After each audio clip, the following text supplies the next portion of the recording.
What's up, everybody? This is Donnie Stern, DeucesCracked.com, bringing you another 6 Max No Limit episode this week. I'm going to play 4 tables of 1-2 Zoom, and I guess you guys know the rest, so I'll just get right into it.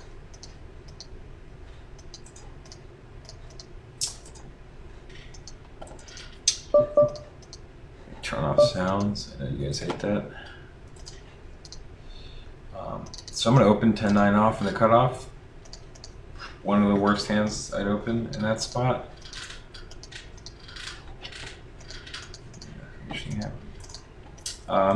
When my opponent opens to 2.5x and I'm in the big blind, he's in the button, and I have something like King-6 suited in the big blind, I'm pretty likely to put chips into the pot, mixing up between 3-betting and calling. I think some people might have some issues with calling.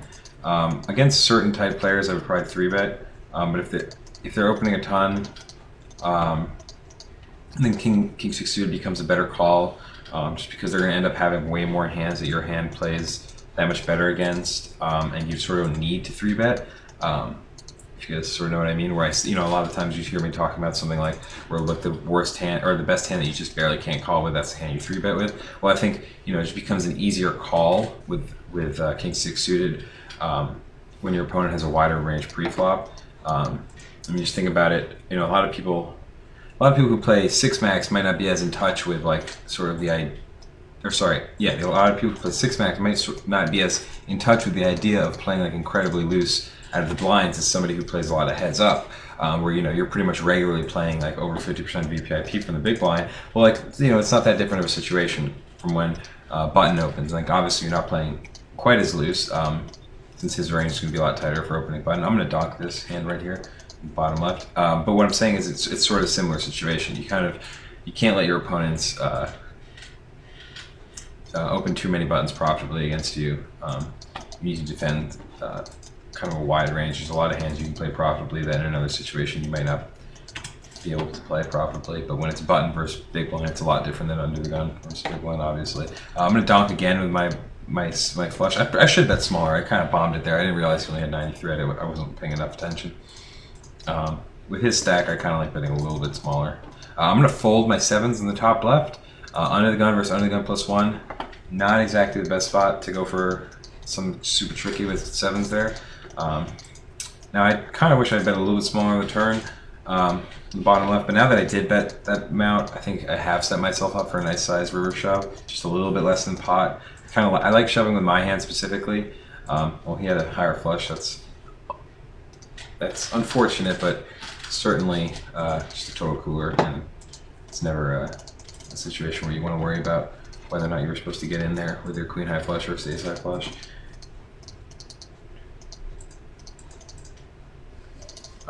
Bottom left, this is an open versus certain buttons. Obviously with a 17-15 on the button, I'm going to be opening King-9 off in the cutoff, versus a more aggressive player I would fold with that hand. Bottom right, I don't know if you guys saw my opponent min 3-bet me and I called with ace-9 suited. A bet I called obviously with my ace-9. I'm just going to jam it on the turn.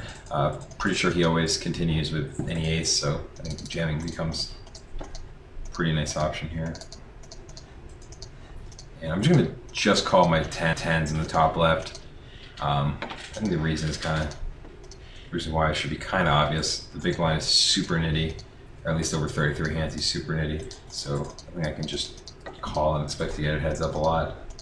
Not that 9s plays that bad if it gets 3-way anyway, or 10s plays that bad if it gets 3-way anyway, but it's something I just don't have to worry about getting called behind too often. Top right, now like I said, I like blind defense. I like playing super loose in the blinds whenever a situation warrants, but this is not one of them. Hijack opens to 3x, I have 5-4 suited in the big, this is still just a fold. My cards are just too low, my equity's not that good against his hand. Top left, pretty easy value bet. My hand generally won't look as strong as what it is. He pretty much has to call with like 7s a lot. And I'm going to check back in the bottom left with my King-9. Jack of diamonds obviously there on this table over here was pretty much the worst card possible for my hand. It's not worth it to try to go for some thin value bet to get value from 10-9 or something like that. There's just not enough hands that I beat there. I don't do this too often. I don't really 3-bet like offsuit aces in this spot too often, but this guy seems like he's probably playing really loose, so what the hell, I'll go for it. I'm check folding my top right against a really nitty player. I don't really think this flop like smashes him too often because he's kind of nitty, so it's not like he has like 6-8 suited here. But he does have like he almost never has just like random, you know, he doesn't have like ace-5 of hearts and stuff nearly as often as other people would. He's just going to have just like a lot of big cards, so probably the best hand. Folding my king 3 off, small blind. I'm going to c-bet the ace-8 off here about half pot. I can bet less, bottom left. I definitely don't need to bet huge here. On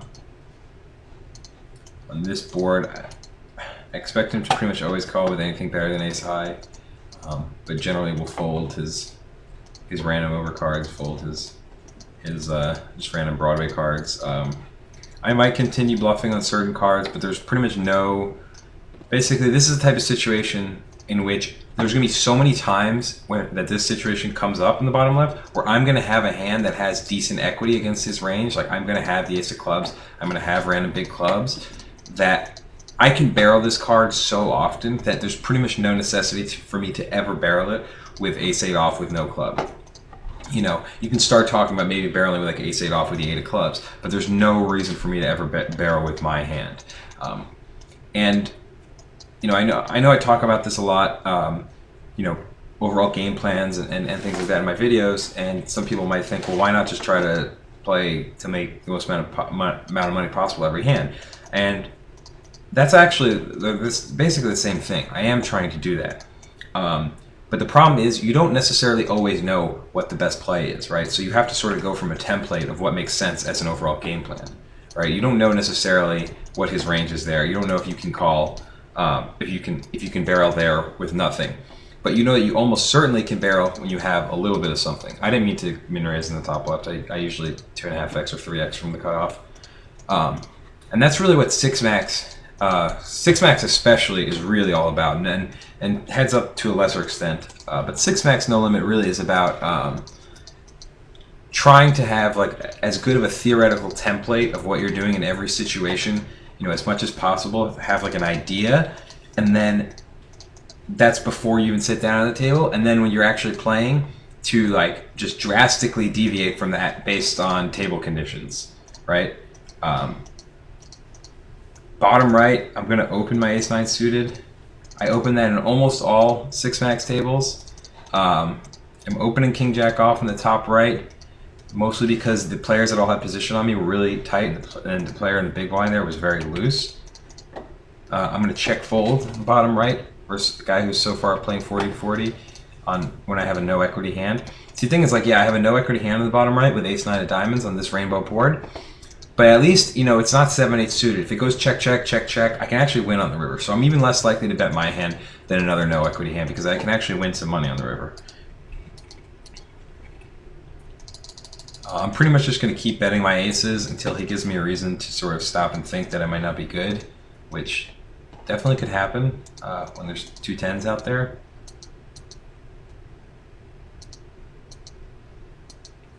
I hope he doesn't open jam. That would be kind of... Well, man, whenever they sit there and think, I just feel like they're going to open jam. You know, I never fold this spot, but it seems like they always just have a 10 whenever I call. You know, I'm just not going to fold versus this guy with his stupid face as his avatar. That's obviously not the reason I'm calling. I just think generally ace is the call here. I mean, that's just going to happen sometimes. I mean, you probably played it one of the only ways where I would sometimes actually fold. I just folded deuces under the gun on the top left. I'm sure some people might think that's strange. I've been doing that lately, and it's hard to say I've had great success with it because it's not like we have great success with folding hands, so I mean, it's neutral at best. But I've been looking through some of my databases, and it seems really hard to be making money in under the gun with like deuces through 5s. Tend to start opening around 6s. I'm starting to think that might be the right strategy, but again, I'm not like, that's not a certainty. And like I said, you know, I'm trying to establish some sort of template of what is mostly right in most situations, you know, as like a default when you sit down. But then beyond that, I'm going to have to deviate based on the table situation. But obviously, when you're talking about, I just called in the top right with my 7-9. I would raise a bigger 9 there. I don't know if you guys saw the hand. We'll just quickly bring the replayer over. So I wasn't talking about it. He raised, he bet, or he checked a flop, bet turn. I just called. In general, if I raise there, you know, I'm pretty much at the stone bottom of my raising range on the river there with trip 9s with a 7 kicker. His line is fairly consistent with having a 9, like raising pre and then checking that flop. I mean, I generally expect most people to bet with a 9 there, but I also expect most people to bet with anything on the flop that they could also value bet that river with. So like anytime he has ace X or 9X, usually he's betting the flop, but sometimes he's checking. And based on that, I think he mostly has, you know, ace X or a better 9 than me, and I think against that range, calling is better. I c-bet in the bottom left with ace 4 off.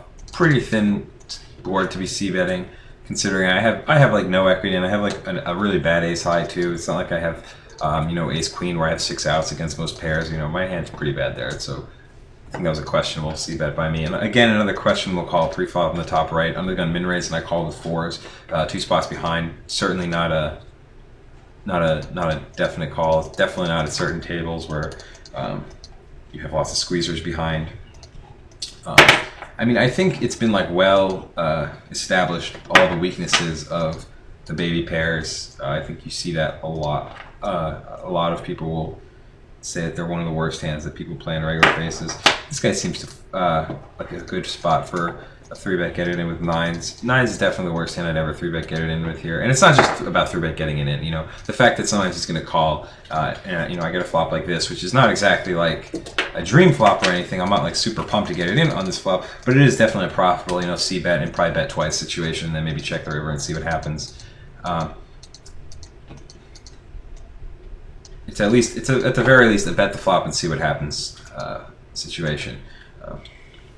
Jack of Clubs is obviously a somewhat interesting card. It gives me a gut shot, and I'm a little bit protected against some of the runouts on this board. You know, obviously if I had like 6s or something, this would be like a complete disaster card, check fold. But with 9s, it's not exactly the worst card ever. Still though, I'm probably just check folding. I don't think my hand is strong enough to do much else. I kind of like betting better than check calling. Even that though, it seems pretty thin. I mean, his range for calling on the flop is probably like something like I'm gonna cold 4-bet my queen jack suited in the top right. Even though the guy is an absolute mega nit, he does have reasonable 3-bet numbers. And you know, against those mega nits, I generally almost never would do something like this. He's 13-8, but like I said, his 3-bet numbers are not that small, and I've seen some loose players who have similar 3-bet numbers. And the other thing is that he might 3-bet fold something like ace queen there, which is something that obviously a crazy guy who 3-bets a lot. Yeah, he'll have lots more junk, but he'll also sometimes just stick it in with junk. Whereas some of the nits will like 3-bet ace jack and then just auto snap fold it when you 4-bet them. But obviously, I'm not 4-betting in that spot very wide at all. I'm 4-betting in that spot only with my absolute best bluffing hands, right? So that's why I did it with queen jack suited. I normally see bet bigger there in the bottom left. I just was timing out, so I wanted to see bet quickly because Zoom and commentating is a little bit hard. Fairly close spot on the top left. I have been c-betting here lately. I can see reasons for checking. I think my hand is strong enough to c-bet. I'm going to open the 5s in the bottom left. I don't recognize the big blind, and through an extremely small sample of 7 hands, he's played half of them. So I'm going to just take a chance that he might be kind of bad and open it. And the button doesn't have a very high 3-bet number, so that's why I opened. I'm going to check back the 7. Again, I definitely could bet that turn to the king 7.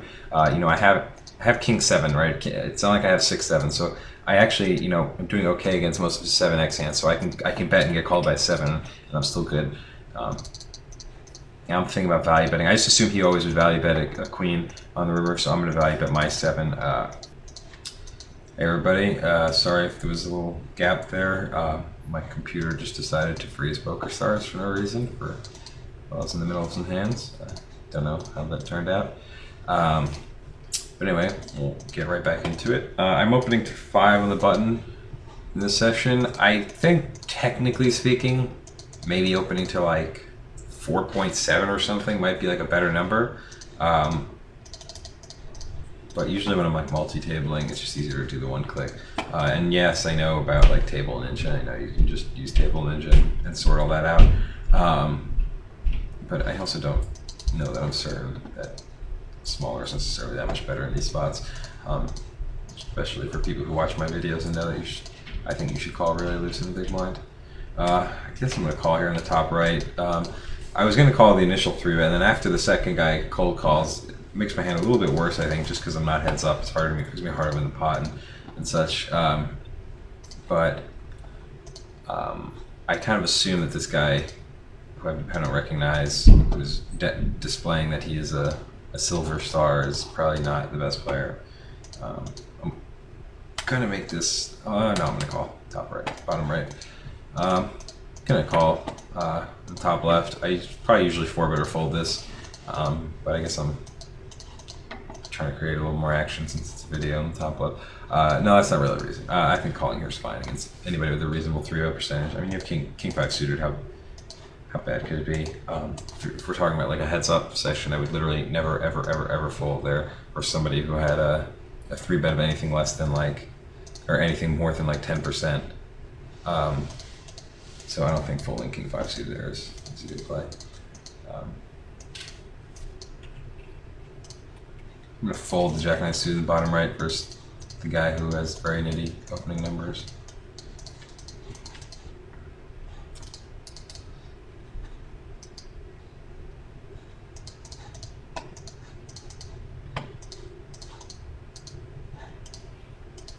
Bottom right, Queen 8 off. As a default, I think this is right around the border of an open or not from the small blind. I don't have any like significant, science behind that. It just seems intuitively like, I would obviously never open Queen 7 off, and Queen 9 off seems just too strong to ever fold. Bottom right, this is probably a fold with these 2 loose guys behind me, even though the button has really nitty numbers. For the most part, when I say like look at the table to decide what opening size, or what how loose you can be in a given position, and I say look at the table. For the most part, I'm talking about the button. The cutoff and the blinds. Yes, they're important, but for the most part, I'm going to check call with my 10s here and then go for a check raise on the turn. I usually see a bet in the top left, but I decided to check with the 3 hearts. Now I'm going to check again with the Ace Queen. Pretty much I would usually see bet the flop, but once I check the flop, I think checking the turn becomes standard. And obviously a disaster would require the Jack of Diamonds, but I think I'm good a lot before then. Pretty terrible no bet by him with 10-7 there on the turn, pretty inexcusably bad. I'm going to go for the check raise here before I time out. I should have check raised bigger, but I was talking and timing out, so I only made it 30 more, giving him extremely good odds with double flush draw on the board.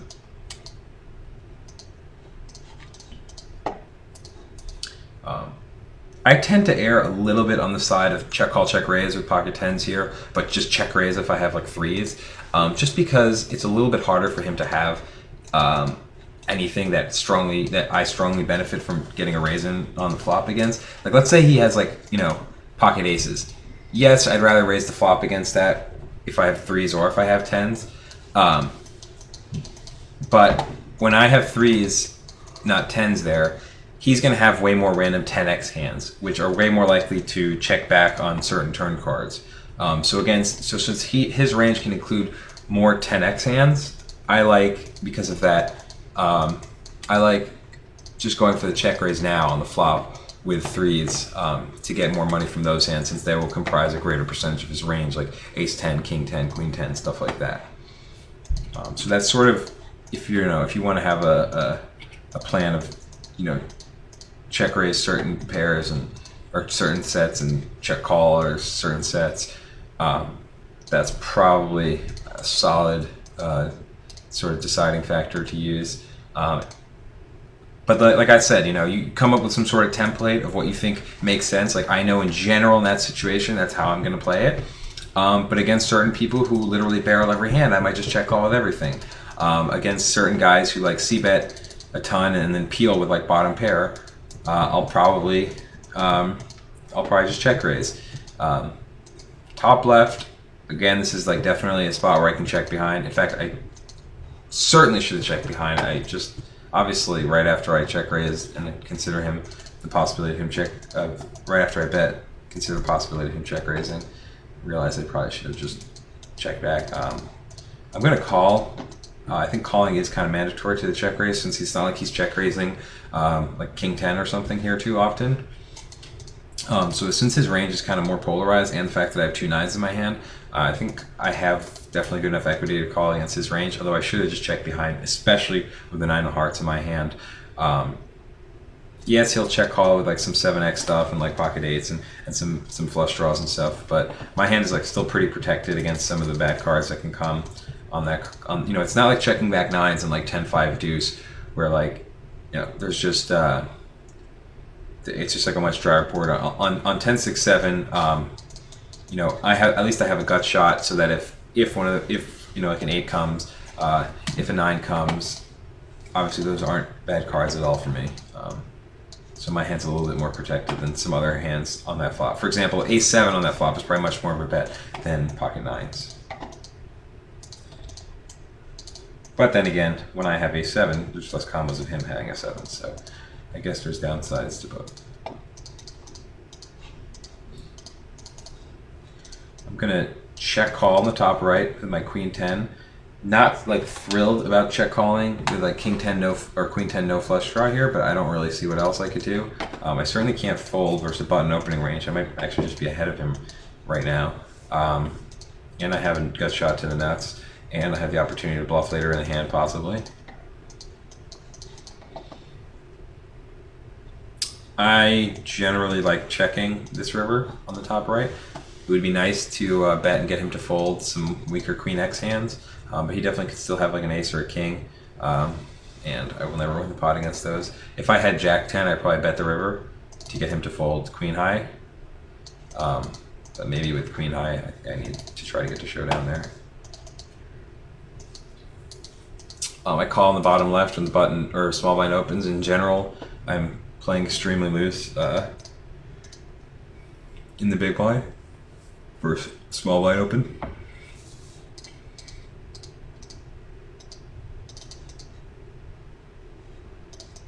I'm gonna check back my king high in the bottom right.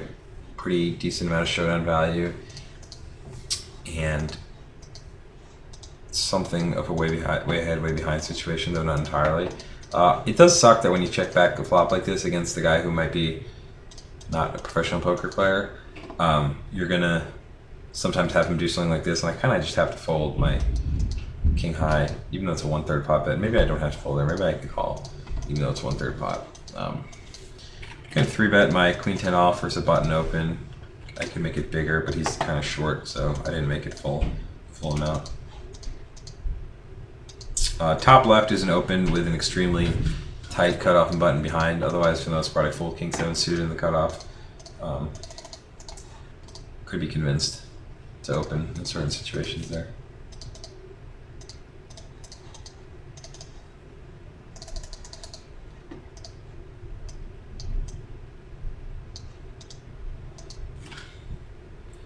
Just gonna fold top left.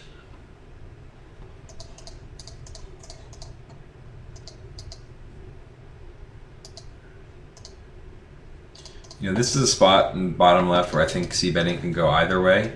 I lean towards c-betting against a random, or I just think in general, he's not going to, you know, a random guy is like way more likely to do something silly like check call with like 7-8 off in the flop rather than check raise with it.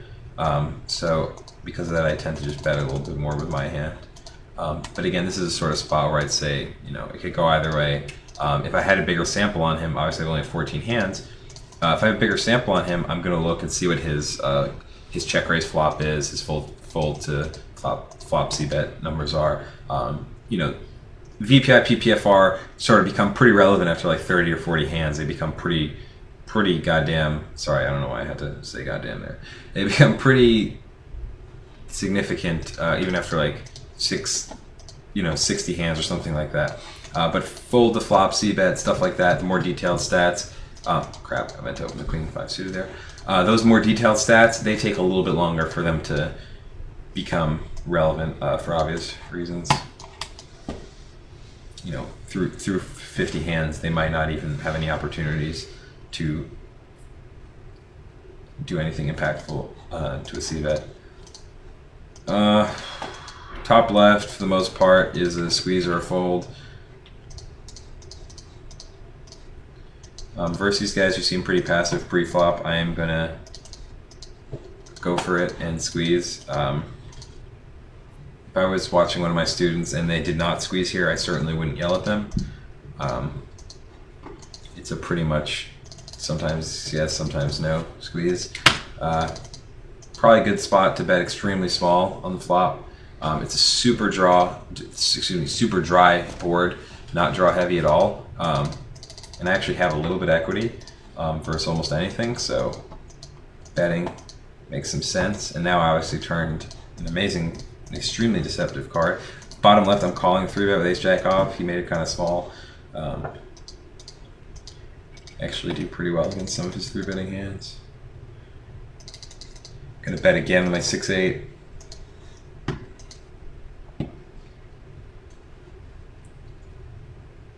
Anyway, part of the reason I like c-betting really small there with my hand on the top left is, you know, his range for check call or for calling flop c-bet doesn't change that dramatically when I lower my bet size there, right? You know, he's going to call with obviously any piece, pretty much to any bet.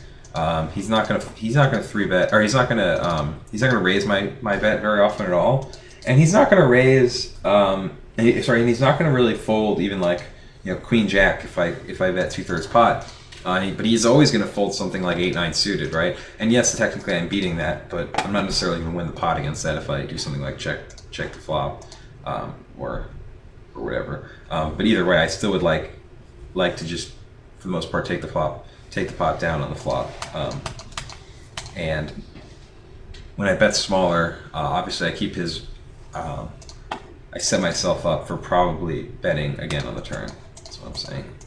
Which I pretty much was planning on doing even if I didn't hit an 8, but I happened to make 2 pair.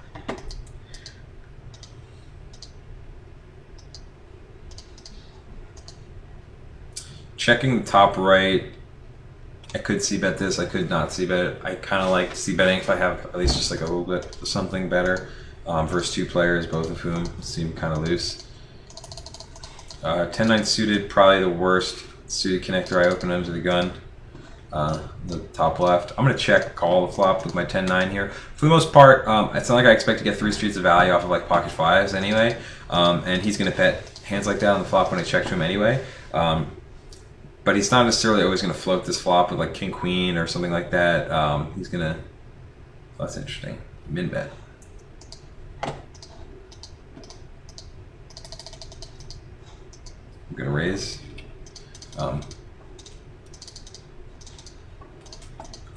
I am slightly nervous that he's doing this like silly min bet to induce thing, but I kind of think, wow, what a fucking psycho. I just don't think he's ever, man, I mean, I might be going out on a limb here, but I don't really think he has anything when he takes this moronic line.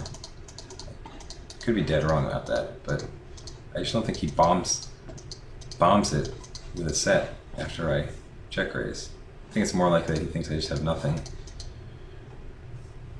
He's just trying to get me to fold. Wow.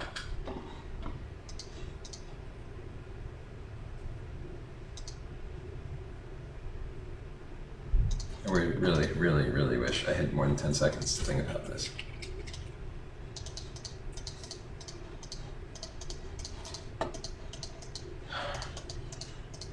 You know, if he had bet smaller, I almost certainly would have called. I'm kind of tempted to call there. Jesus Christ, that was a crazy hand. I'll give my thoughts about that in a second. Should I play this ace-king hand? Top right, I 4-bet the flop, and now I'm just gonna.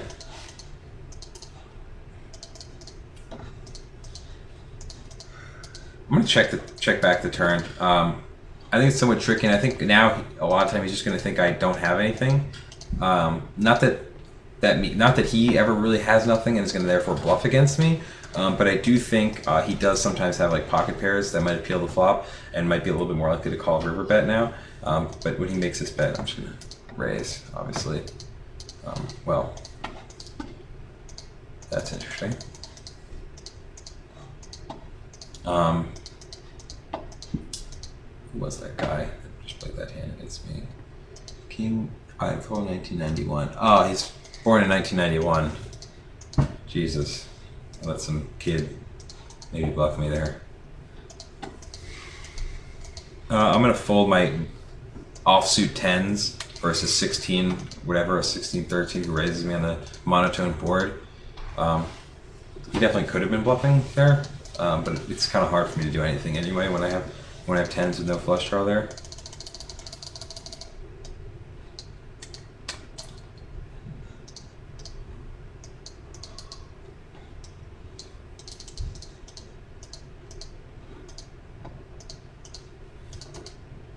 I guess my read sort of changed in that hand. When he made that play on the flop, I kind of thought he just had nothing, and then when he snap jammed the turn, it made me think like he didn't even think about what he had to do on the turn. He just immediately went all in, which makes me think maybe he just had a set and for whatever reason decided to play it that way. Top left, pretty much a standard spot to squeeze. And I just want to see what this guy has, so I'm going to fold, pinch, wait till the end of this hand happens.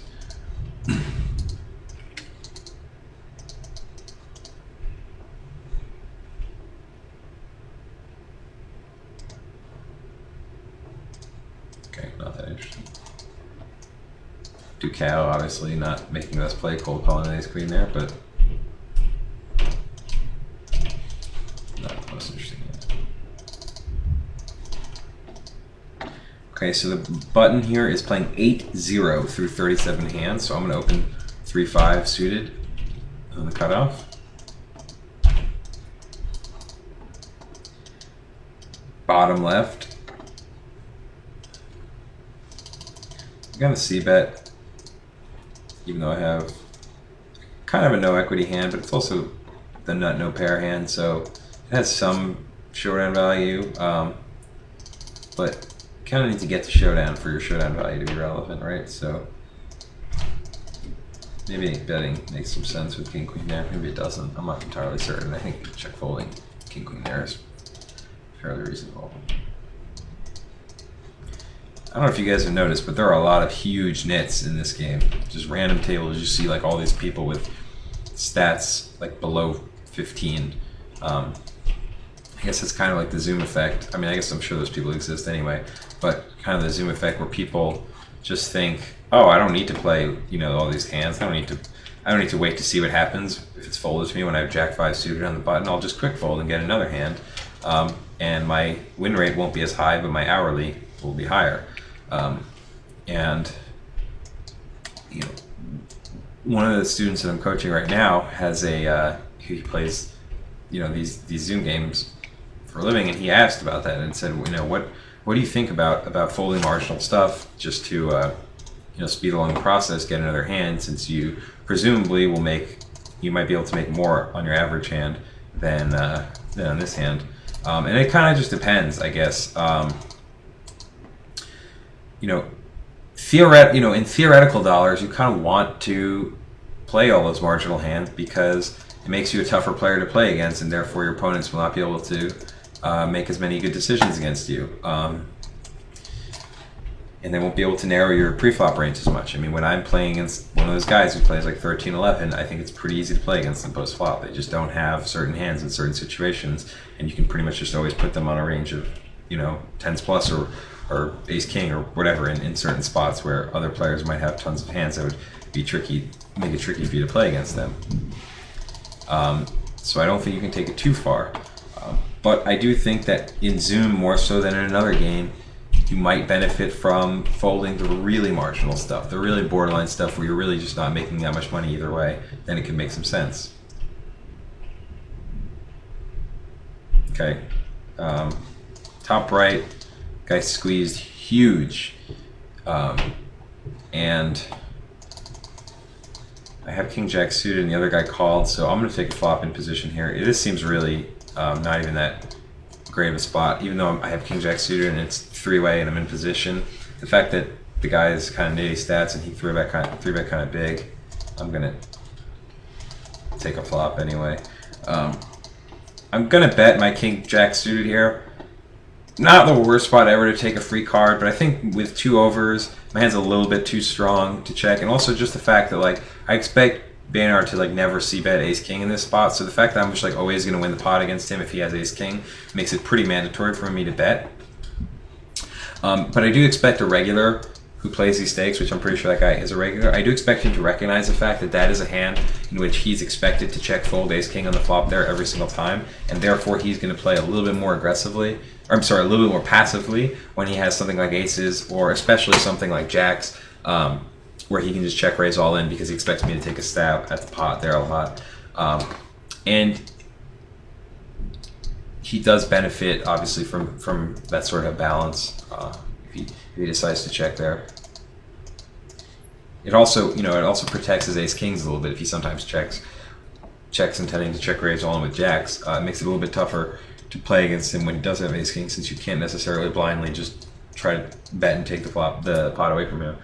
I'm not going to see bet on the top right with my 8-9 off against 2 players when I have basically nothing at all. I usually check there.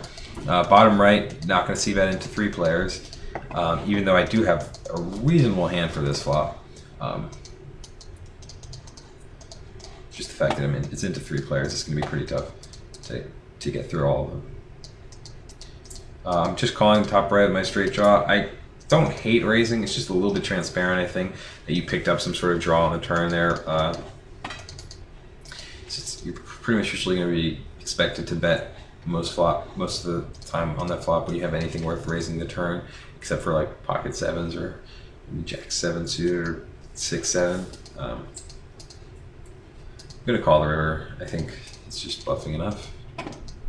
Oh, he had a set.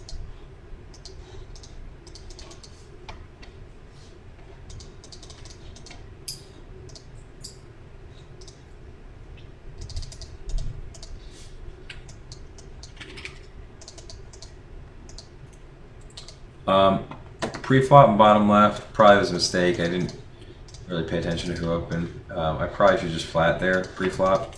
Never mind, I flopped Broadway. Flatting would have been awful because I would have flopped Broadway. And obviously I want the pot to be bigger. No, but seriously, flatting pre-flop might be better there against somebody with really nitty. I mean, he's not really nitty. I mean, he's 18-15, which is like definitely on the tighter side, but it's not like crazy nitty. And he raises me on this flop.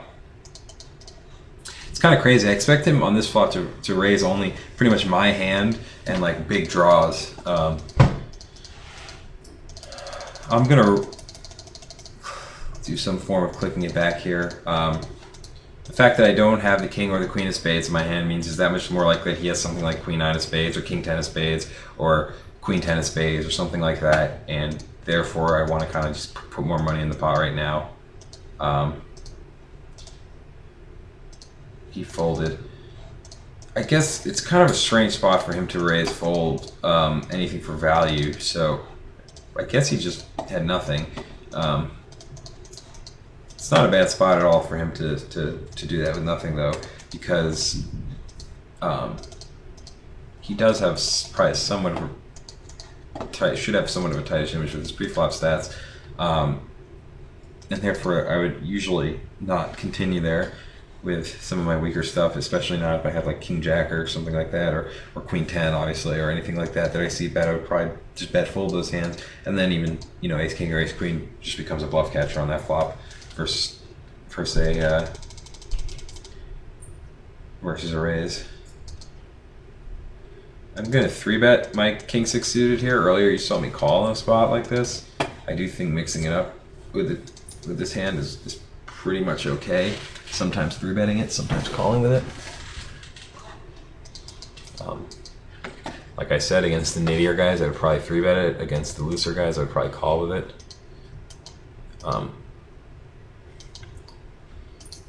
I'm gonna bet my 6-7 on the top left. I know in this video there's been a couple of spots where I just say basically, don't see bet so much.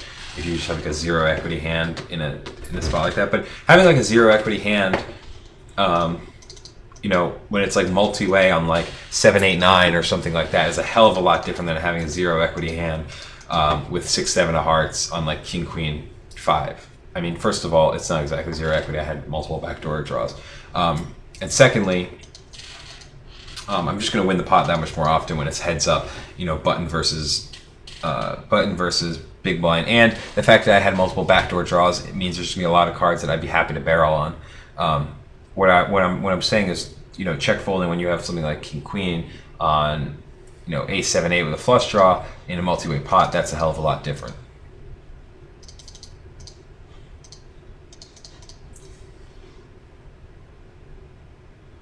Getting 3-bet when you have aces is usually pretty fun. I definitely sometimes call here and do something tricky, but for the most part, when I'm out of position, I 4-bet more junky stuff, and I also 4-bet my premium hands that much more often.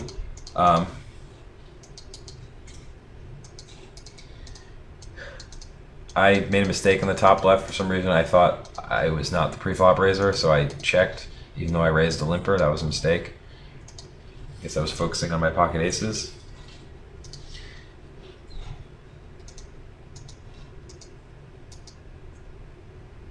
I could have also made it bigger pre-flop and bottom left. We are somewhat deep. Well, it doesn't matter. He goes all in. He has the pocket jacks. But he wins. Top right, I flatted or raised with 7-9 suited, obviously just never continuing on this flop for any reason whatsoever.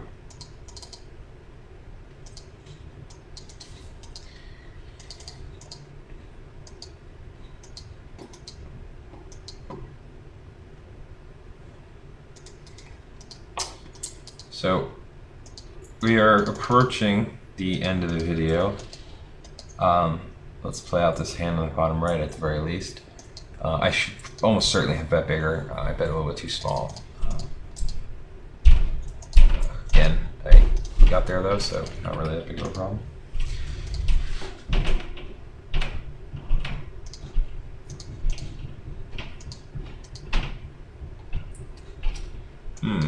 This is a reasonable spot to go for an overbet. I think he's going to think a lot of time that I know that he never can have an 8, whereas I can have an 8. So he's going to, I expect somebody might then think that I would think it's a good spot to go for an overbet bluff, because his range is sort of limited to hands that can't be too strong on his board, whereas my range can be strong. So maybe I expect somebody to sometimes think that in this spot that's what's going on. Obviously, also he can just have a 6 here, and will always I don't know about always, but will frequently pay off. And again, if he had something like, I don't know, like Ace 5 or something, I pretty much expect him to fold to almost any bet size. So I don't think I necessarily can get money from that anyway. He folded though. Maybe that was a bad spot for it. I've been trying to experiment with more and more over bets and just trying to do it as often as possible, especially at low stakes games, because, or at least at, you know, at 2-5 Zoom and stuff like that. Because I just think in general most of the regulars don't see it too often, and anytime they kind of are experiencing an action that they're not too familiar with, they, you know, that they might just play. They in general might play worse against it just because they're not expecting it as often. Well, that's about it for this video. Let me play until my blinds come around. I'm going to 3-bet the top left with Ace Jack off, blind versus blind. I'm going to open my queens on the button.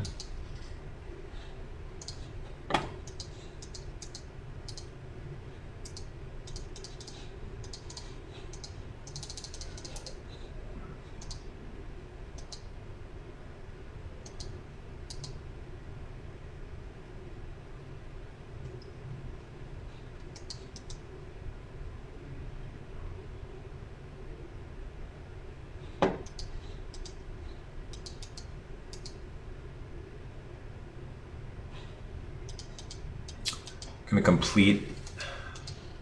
Wow. So this guy's a limper too. Anything's from Portugal. I don't know about my 10-9 fold. Maybe I should have just called in a huge station.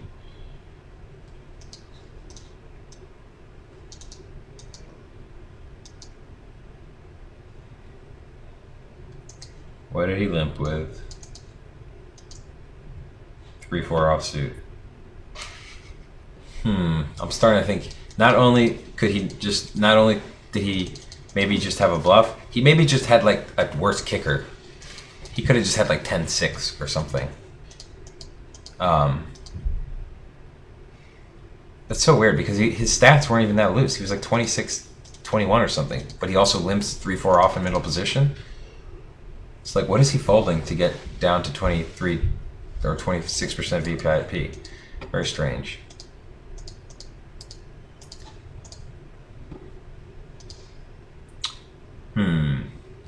Wonder if I'm going to regret that no call. Alright, well, that's it for this video. Hope you guys enjoyed. As always, post some questions, comments in the forum, and I'll get back to you guys as soon as possible. For DeucesCracked.com, this is Dani. See you guys next week.